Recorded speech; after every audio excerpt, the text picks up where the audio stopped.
There's been all kinds of talk about a Pierre-Luc Dubois trade to the Montreal Canadiens, but there are plenty of other options on the table for the Winnipeg Jets. Today we're looking at an article from a Winnipeg reporter examining 5 teams that could very well trade for Dubois this offseason and what those deals might look like. Plus we have big news out of Montreal, big signing, other signings as well. We have a new head coach in Anaheim, other coaching news as well, and we have a new Memorial Cup champions. We'll discuss all the latest news coming up next.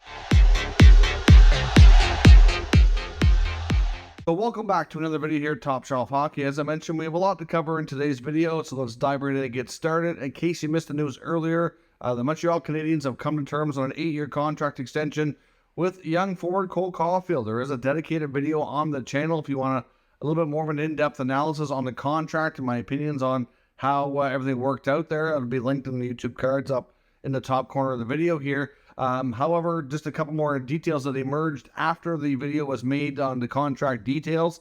The first couple years of the contract does have a $5 million signing bonus. The rest of the way through, so it's 8 years altogether, $7.85 million average annual value, so just a hair shy of what Captain Nick Suzuki is making. We had seen reports before that they wouldn't go above Suzuki's contract, and Cole Caufield did do an interview as well with Habs media afterwards.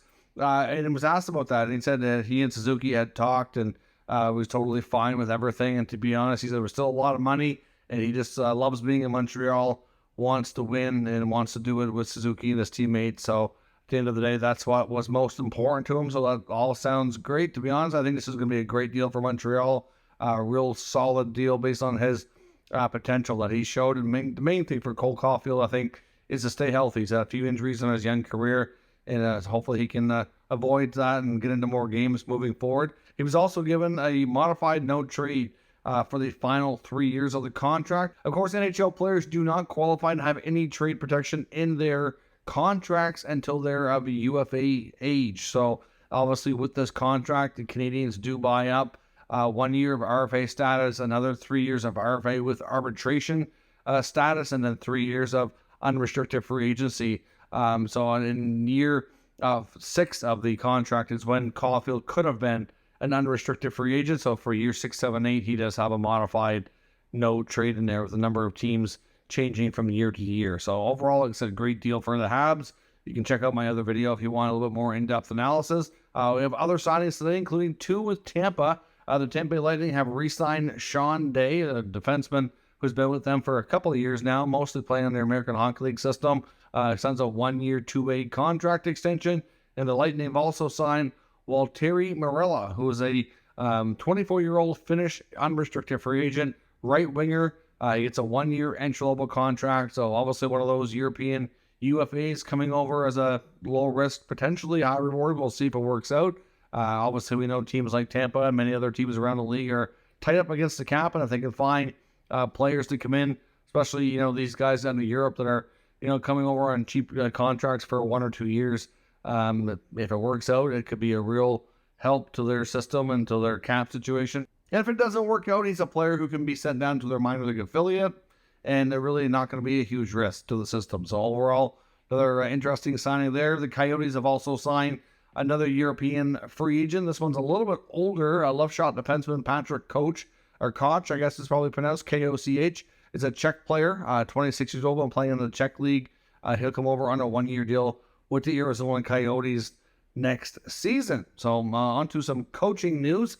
We did get word today that the Anaheim Ducks have found their new head coach. One of the openings that has been tough to pin down. The name that surfaced here as a new head coach was one that Elliotte Friedman had mentioned, I think back probably about a week or two ago on one of his podcasts. But for the most part, this is a kind of fly under the radar kind of name, and that's Greg Cronin. Now, depending on how closely you follow hockey and all the different levels, you may or may not be familiar with him, but he is a very well accomplished coach. He's got over 30 years coaching experience. He's actually 60 years of age. It's not common to see NHL head coaches get their debuts at that later in life, but it's happened here, and it's well deserved in my opinion. He might be 60, but like I said, tons of experience. Most recently was the head coach for the Colorado Eagles of the American Hockey League, so the Avalanche affiliate. So he was there for, I think, 4 or 5 years. So he did really a lot of success with the Eagles program, helped a lot of players graduate up to the Avalanche. Going way back, he coached once upon a time in the NCAA with Northeastern University.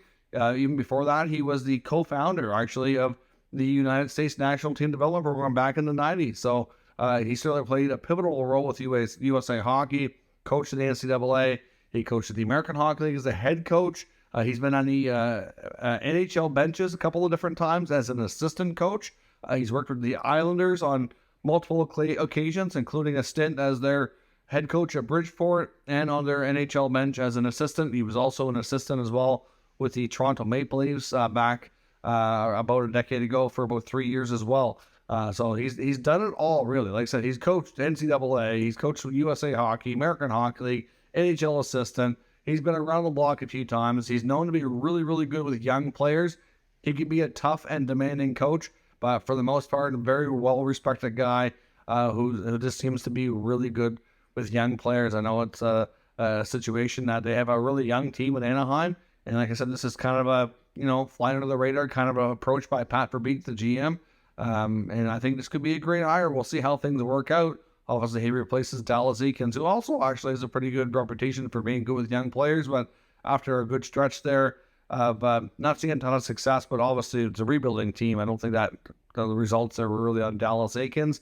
I think it's more of a case of Pat Verbeek coming in, inheriting a coach, giving him some time to see how things worked out, and then kind of wants to put his own guy in place who he feels can help them for the next stage of the rebuild. So we'll see how Greg Cronin makes out as his first stint as an NHL head coach. Some other coaching duties or updates around the league with the Columbus Jackets. So we know that we've reported yesterday, in the last couple of days actually, that Mike Babcock is expected to be named new head coach in Columbus, but that news will not become official until later this month, likely after June 30th or July 1st, when his contract is officially expired with the Toronto Maple Leafs. Of course, Babcock's been gone from the Leafs a long time, but he has signed a long-term, very lucrative coaching contract there, and has been on the payroll really ever since being paid not to not work there.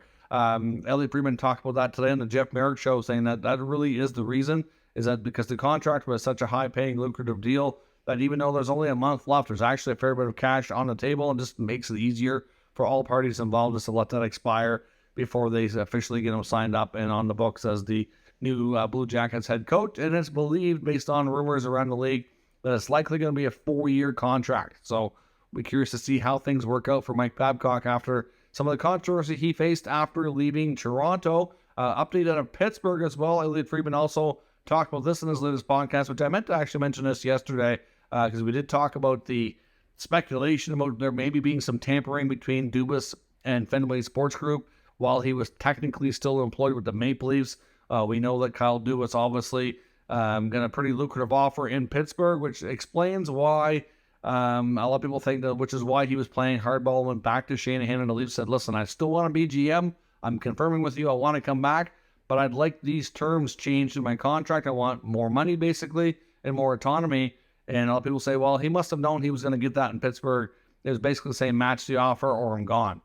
And even though that's never been said publicly by Dubas or the Leafs, that's what a lot of people are starting to think. And based on Friedman's reporting, he's saying that Kyle Dubas was offered, I believe it's a 7-year contract to be the president of hockey operations. The main rationale here is that Fenway Sports Group understands that, between Crosby, Malkin, and Letang, obviously they're going to be the trio. The veteran guys are going to be there for at least a couple more years as their latest contracts, and Malkin and Letang's case kind of, take the next couple of years. And of course, Crosby still has a few years left. So we'll see what happens as they go through that and try to win with those guys in the next couple of years. But then after that, they're going to be trying to kind of, I wouldn't say rebuild, but transition into like a new leadership group, a new core. And, Dubas is going to need some time. So I think they recognize that whoever's running their hockey ops department, if they have that much confidence in them, obviously it makes sense. But it's going to be complicated to see them kind of go through trying to win versus transitioning to a new group as in the next few years. So we'll see how that goes. But obviously, Dubas is also believed, now this didn't come from Friedman. I've seen it mentioned by other reporters that there's speculation that he's being paid on that 7-year deal upwards of about $40 million. So it's quite a hefty salary per year. So he's certainly being paid like a president. Obviously, like a lot of NHL president of hockey ops would make that kind of money, or well, he's probably one of the higher paid ones at that.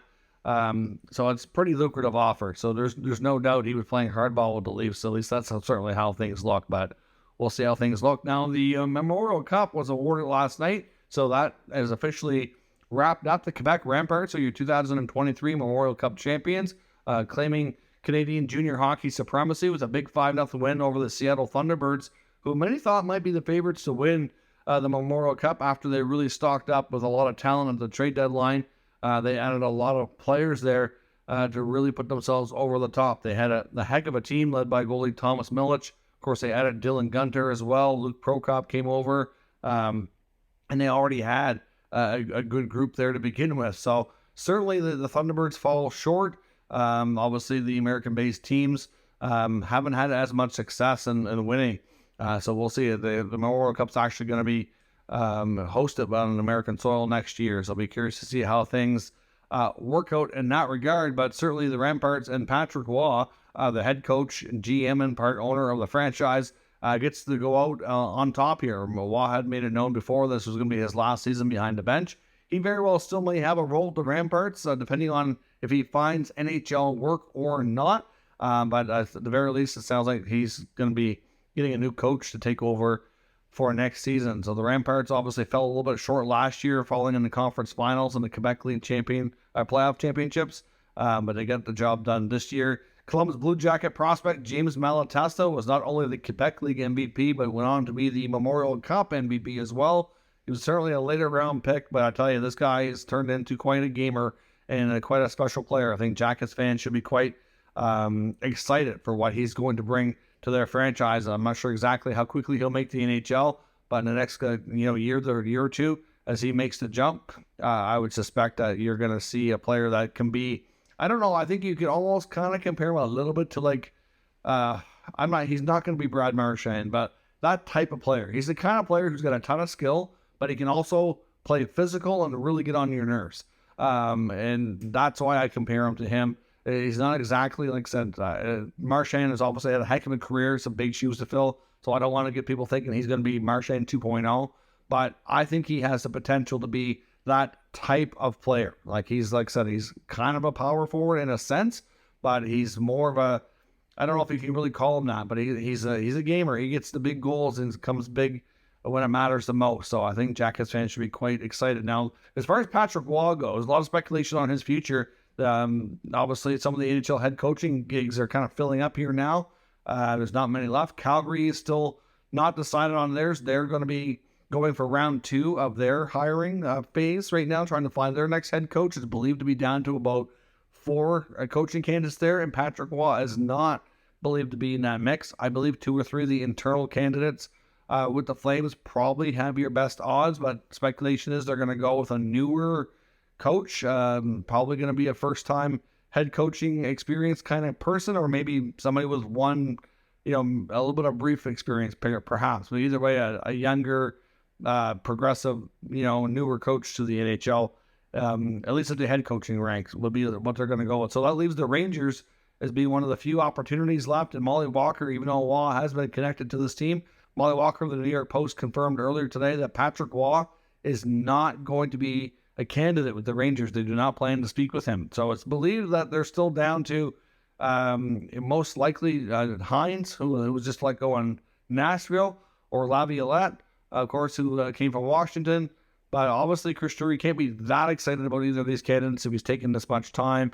It made you think that he was waiting to speak to somebody, and obviously Waugh could have been that guy, but apparently that's not the case. There's still a lot of speculation, though, that some of the ownership groups, at least one, if not maybe more, that are trying to buy the Ottawa Senators do have interest in Patrick Waugh and might be looking to bring him to Ottawa as the next head coach once the sale there is finalized, which, according to Gary Bettman in his State of the League address before Game 1 of the Stanley Cup Final the other night, sounds like it's still going to take a couple of more weeks. The Board of Governors meeting right now, the next one for the league is set for June 22nd.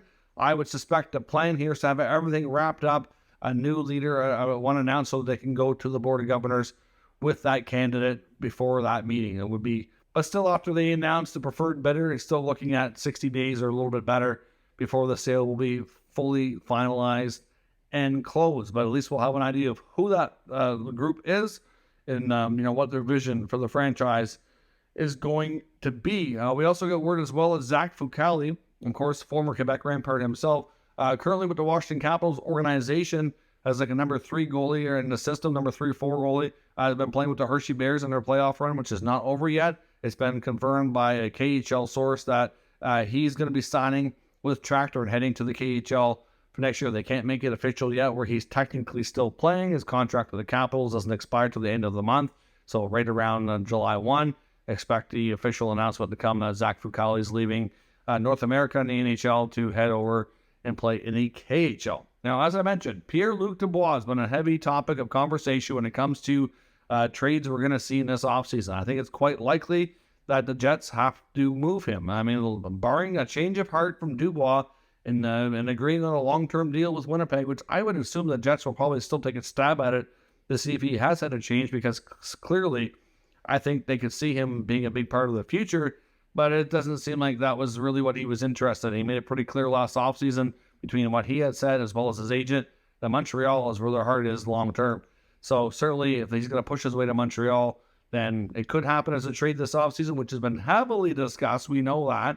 There's a new article here from the past day or two from the Winnipeg Sun and Scott Billick talking about some options. And we had heard in the last number of weeks that even though Montreal might be the preferred destination of Dubois, he doesn't have trade protection in his contract, and that there were other teams willing to take a stab at Dubois and for a trade, even though they may only be able to have him for one season. And teams that are more of a win now type of mode and might not mind giving up a package of players that would help the Jets out in order to facilitate that 1-year contract. And then obviously, he could become a UFA the year after if he doesn't like where he landed and still end up possibly going to Montreal if they are willing to sign him. I mean, Montreal is listed as one of these 5 trade options. Obviously, they've been the most heavily discussed team. And if other teams decide that they're willing to take Dubois on for the 1 year and they're willing to give a better package in Montreal, then I would suspect the Winnipeg Jets are probably going to look to do that. They probably don't really care where Dubois wants to go. They got to do what's best for the franchise. So this article does reference Montreal's trade option and still feels that the only way that the Jets should pull the trigger is if Montreal is willing to put Kirby Dach in the mix so they can get a nice, bright young centerman to come back as part of that package. Obviously Montreal has lots of other interesting prospects, including some defensive prospects that might be very interesting to Winnipeg as well. So if Dach can't be included, then that might be a case for them to look to other options, which is kind of what we're talking about here. One other team mentioned is the Colorado Avalanche, possibly having a player like Alex Newhook as a young player going back to Winnipeg, or even defenseman Samuel Girard. We know the Jets could use some help on the blue line as well. Obviously, they're going to have Gabriel Landeskog out for the season. We already know this. So certainly they're going to have some 1-year flexibility. So, signing Dubois to a 1-year lucrative deal with the potential of trying to keep him after that is probably interesting to them. Obviously, there's been talk about for some time that Newhook or Girard could be the most likely trade chips, and both I think would be interesting to Winnipeg. So the deal does kind of make some sense in that regard. Talks about the Los Angeles Kings. So we know the Kings have been looking to add in their forward group if they can, but certainly I think goaltending is maybe even a bigger concern to the Kings on a longer-term basis, but it's believed that they're looking to move Victor Arvidsson mainly to free up some cap space and give the team more flexibility. Obviously, Arvidsson could still be a good scoring winger, which could be intriguing to the Winnipeg Jets, and they could also ask them to include either a young centerman like Gabe Vilardi or a right shot defenseman like Sean Durzi. So they could get Arvidsson and Vilardi, Arvidsson and Durzi, or some combination of that. That would be very interesting. The LA Kings obviously are thinking long-term, obviously about Anze Kopitar getting older, but to me, the trade, as much as they could get some good pieces out of LA, doesn't make as much sense for them.